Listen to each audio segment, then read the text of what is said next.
Assalamualaikum, halo semuanya. Selamat datang kembali di channel Sinergetik Teknologi. Kalian ingin membuat website sendiri, tapi tidak tahu harus mulai dari mana? Jangan khawatir. Pada playlist kali ini, kita akan membahas tentang membuat website. Nah, yaitu di playlist kali ini kita akan belajar tentang HTML. Nah, belajar dasar-dasar HTML ini adalah bahasa yang menjadi fondasi dari semua halaman web. Jadi, kalau misalnya kita ingin membuat website, mau website apapun, dan itu website, itu pasti nggak akan lepas dari yang namanya HTML.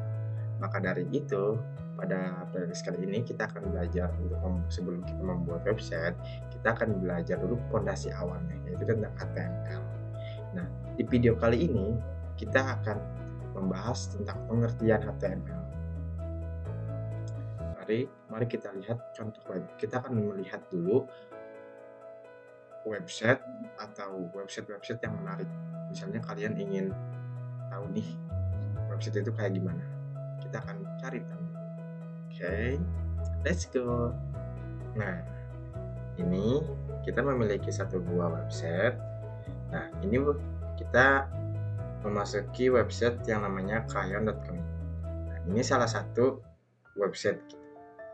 Nah, untuk membuat website seperti ini tidak jauh tidak jauh atau tidak luput dari HTML. Ini dibuat atau kerangkanya ini dibuat oleh HTML. Contohnya seperti ininya itu pasti navbar dengan nav, tag nav, ULLI, lalu agar bisa seperti ini pasti menggunakan HTML untuk kerangkanya. Ini adalah salah satu contoh yang saya berikan untuk sebagai referensi apa sih itu website. Misalnya kalian ingin membuat website seperti ini atau jauh yang lebih keren lagi, itu kalian bisa. Pasti tidak luput dari yang namanya HTML. Makanya pada pembelajaran kali ini sebelum kalian ingin membuat website, kalian harus tahu dulu tentang HTML. Sebelum kita ngoding atau belajar lebih lanjut tentang HTML, kita harus tahu dulu pengertian HTML. Mari kita akan lihat pengertian HTML. Apa sih itu HTML? Secara definisinya, HTML adalah singkatan dari Hypertext Markup Language yang digunakan untuk membuat struktur konten pada halaman website. Nah, ini tuh yang saya sebutkan tadi bahwa HTML itu kita gunakan sebagai kerangka. Kalau misalnya kita ibaratin, kalian tahu nggak sebuah manekin? Kita bayangkan sebuah patung atau manekin yang misalnya dikasih pakaian yang seperti itu. Nah, yang ada di toko-toko baju itu kan suka ada yang namanya kayak manekin gitu, boneka. Nah, si bonekanya itu adalah HTML atau kerangkanya untuk nanti dikasih style agar terlihat menarik dan yang lainnya itu menggunakan CSS, dan agar misalnya ketika gimana sih cara manekin itu gerak itu nantinya menggunakan JavaScript. Cuman yang akan kita pelajari kali ini yaitu tentang manekinnya itu sendiri, kerangkanya.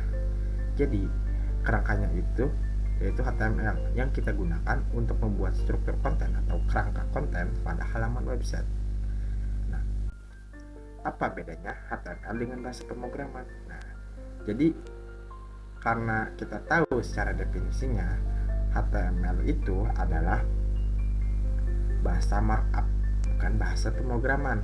Ingat ya, kalau menurut saya pribadi atau yang saya ketahui, kalau bahasa pemrograman itu ada yang namanya pengkondisian, pengulangan, alur programnya atau biasa disebut flowchartnya gitu dari sebuah program, dan masih banyak lagi lainnya yang membuat kita sedikit agak lebih sulit untuk memahaminya. Cuman kita pasti bisa memahaminya kalau kita belajar dengan sungguh-sungguh dan tahu dasarnya. Maka dari itu kita harus tahu dulu tentang HTML-nya. Nah, seperti yang sudah saya sebutkan tadi, bahasa pemrograman itu terdiri dari variabel, tipe data, struktur kendali atau flowchart atau algoritma gitu, pemilik algoritma. Nah, lalu ada looping, lalu ada lagi dan lain-lain sebagainya. Lalu apa sih itu HTML? HTML adalah bahasa markup language yang digunakan untuk membuat serangkaian atau struktur konten yang akan ditampilkan pada halaman website. Jadi HTML ini bahasa markup. Kenapa HTML bisa disebut bahasa markup? Karena di dalamnya terdapat serangkaian atau struktur markup atau yang akan kita sebut sebagai tag HTML atau elemen HTML. Contohnya seperti H1, lalu ada body, ada P, lalu ada hub. Ya, yang dimana setiap elemen atau tag HTML itu memiliki perilaku yang unik masing-masing. Itu setiap tag HTML itu memiliki perilakunya atau pengaturan defaultnya masing-masing.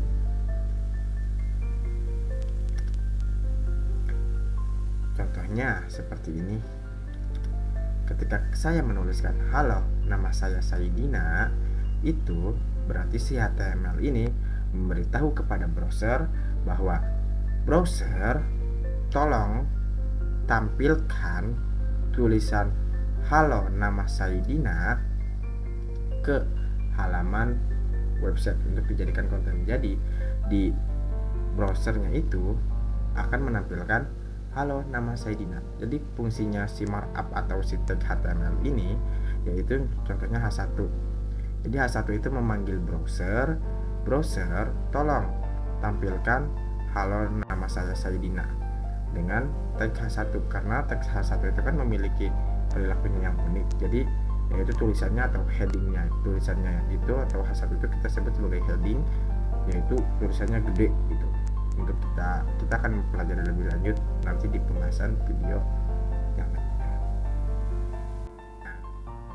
HTML sendiri itu memiliki struktur HTML. Apa sih itu struktur HTML? Nah, jadi dokumen HTML itu harus terdiri dari 4 bagian utama, yaitu yang pertama ada doc.html, yang kedua ada tag HTML, yang ketiga ada head, yang keempat ada body. Nah, keempat ini adalah bagian tersebut sudah menjadi standar pada struktur global dari HTML. Nah, yang distandarisasi oleh World Wide Web Consortium atau biasa disingkat dengan W3C atau W3C.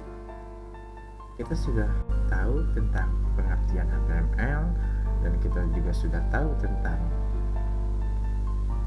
contoh penggunaan HTML itu untuk menampilkan sebuah konten pada halaman website, dan kita sudah tahu ada 4 bagian struktur yang sudah menjadi standar global yang distandarisasikan oleh World Wide Web Consortium atau W3C. Nah, mari kita akan mulai ke aplikasi atau codingnya. Oke, jadi kali ini saya sudah membuat aplikasi yang namanya VS Code atau text editor. Untuk kalian yang belum tahu tentang apa sih itu text editor, kalian bisa ngecek video saya sebelumnya tentang text editor dan IDE. Linknya akan saya taruh di deskripsi ataupun di pojok kanan atas. Oke. Nah, yang pertama kita akan membuat file HTML. Itu misalnya ini untuk cara membuatnya itu kita kalau bisa disebut dengan strukturnya itu di sininya nama file, lalu titik format file.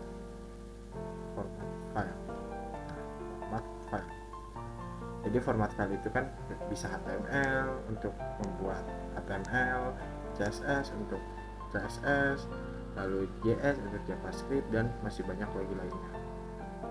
Contohnya seperti ini. Misalnya di sini nama filenya itu kita bebas. Contohnya index dot. Nah, ini format filenya HTML. Maka kita akan membuat kode HTML. Untuk kita tadi juga sudah tahu tentang struktur HTML, ada 4 bagian yang harus kita pahami, yang harus kita tulis, dan itu sudah menjadi standar global itu, ya, standar global itu yang pertama ada IDOC tag, HTML, lalu ada HTML. Di dalam HTML itu ada tag head, nah, dan ada tag body.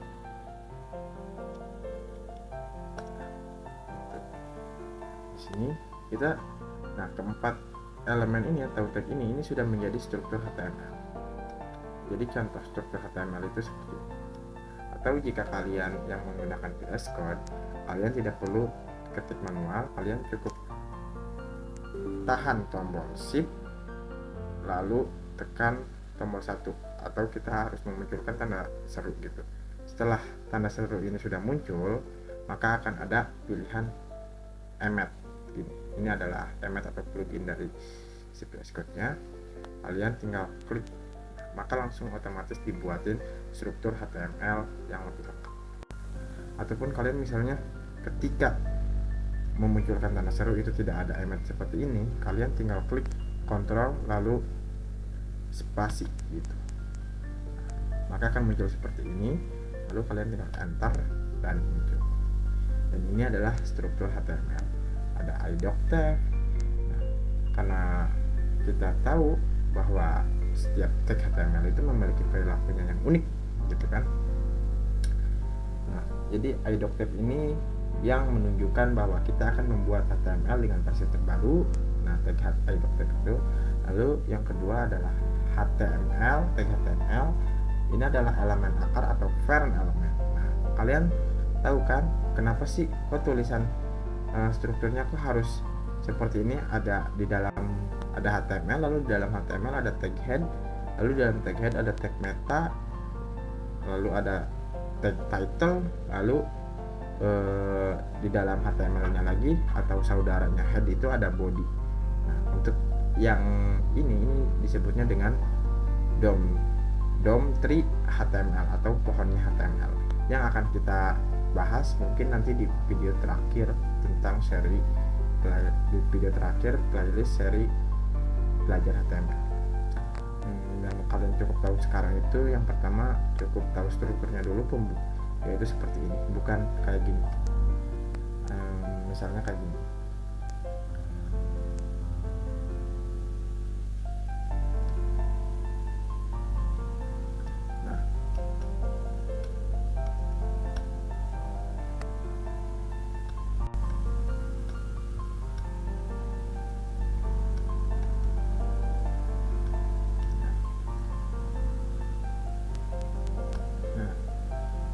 Ini adalah penulisan struktur HTML yang salah gitu. Ya meskipun memang tampil, cuman ini salah gitu penulisan struktur HTML-nya. Kalian jangan membuat yang seperti ini. Kalau struktur HTML-nya kalian cukup tinggal yang saya sebutkan tadi, menampilkan tanda seru lalu enter, dan sudah dibuatkan. Nah, yang kedua, kita juga sudah tahu bahwa HTML itu digunakan untuk menampilkan konten pada halaman website gitu kan. Di sini kalian saya akan contoh di sininya H1 menggunakan tag H1, lalu ada hello world. Nah, di sini kita sudah tahu bahwa yang akan konten yang akan ditampilkan di browser atau di website kita yaitu adalah teks hello world. Nah, mari kita akan lihat, coba ke file dan kita akan refresh dulu ininya, dan nah, tulisan hello world itu akan muncul. Jadi atau kita representasikannya seperti ini, bahwa H1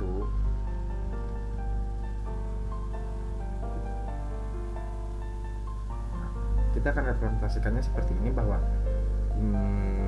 H1 itu memanggil browser, tolong tampilkan konten atau tampilkan teks hello world pada halaman website gitu dengan H1. Nah, H1 ini kan digunakan untuk heading atau judul elemen. Nah, kita kan tadi yang sudah sering kali saya sebutkan bahwa tag HTML itu memiliki perilakunya yang unik masing-masing. Nah, yaitu contoh H1 ini. Ini adalah tulisannya yang kita lihat tulisannya itu besar sekali. Nah, kalau misalnya ada lagi H2 hello world.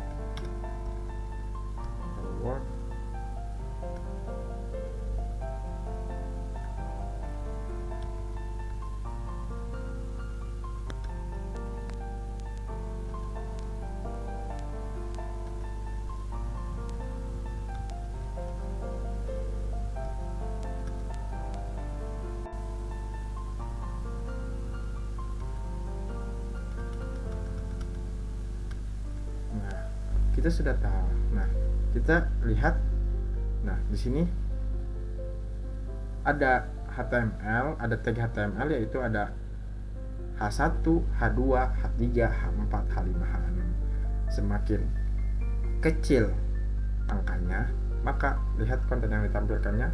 H1 yaitu tulisan hello world-nya gede, H2 sedang, H2 itu lumayan besar, H3 itu sedikit besar, sedang, H4 itu sedikit kecil, H5 itu kecil, H6 itu sangat kecil.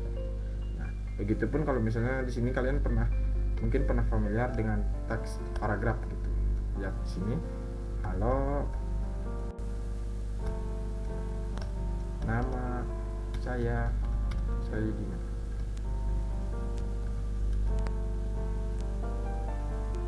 Nah, lihat P ini digunakan, tag P elemen atau tag HTML P ini, tag P ini kita gunakan itu untuk membuat sebuah paragraf. Jadi setiap kita tulisan P halo, lalu di bawahnya P lagi nama saya Dina, itu maka akan membuat garis baris itu.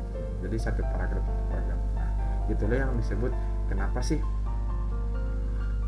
setiap tag itu memiliki karakteristik atau perilaku atau secara default yang unik gitu dari setiap masing-masing elemen HTML-nya. Lalu di sini saya akan memberikan tambahan untuk misalnya kalian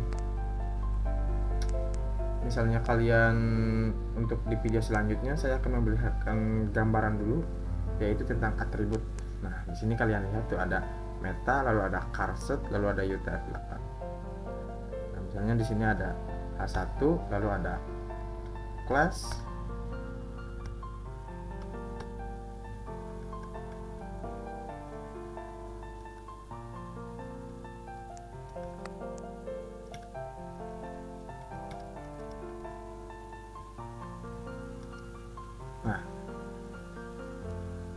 Nah, di sini yang harus kalian fokuskan yaitu apa sih itu atribut. Nah, di sini H1-nya ada class, lalu ada nilainya yaitu judul.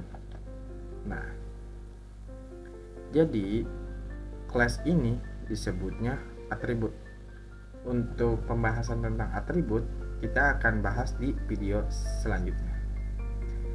Mari kita akan lanjut ke ringkasan tentang video yang sudah tentang video kali ini yang sudah kita pelajari.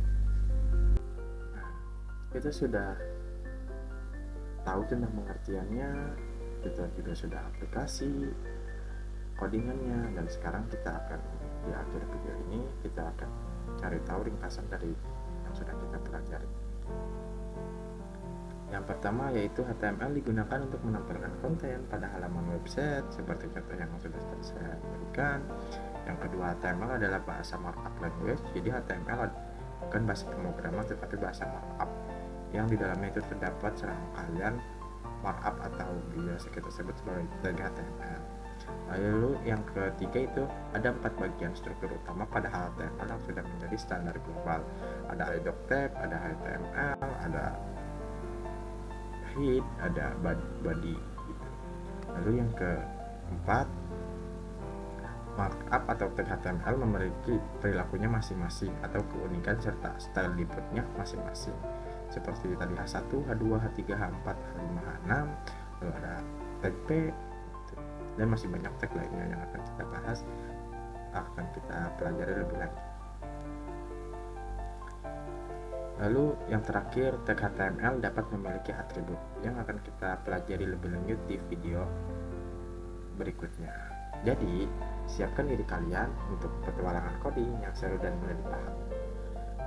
Semoga video yang saya berikan ini bermanfaat untuk kalian, dan mungkin bila ada kesalahan dalam saya memberikan sebuah pembelajaran atau sebuah coding, tolong dimaklumi dan tolong kasih saya jawaban atau saran, karena saran dari kalian itu atau kritikan dari kalian itu berguna untuk saya agar saya terus belajar untuk mengupgrade diri saya akan lebih baik. Dan juga misalnya video ini kurang menarik atau apa, mungkin kalian juga bisa kritik, karena di sini saya bukan bermaksud untuk menggurui, di sini juga saya sedang belajar. Jadi kita di sini belajar bareng-bareng. Kalau ada misalkan saya memberikan contoh yang salah, berarti kalian bisa memberikan kritikan atau saran kepada saya dan saya akan menerimanya. Mungkin cukup sekian untuk video kali ini, kurang lebihnya mohon maaf. Bila itu hidayah.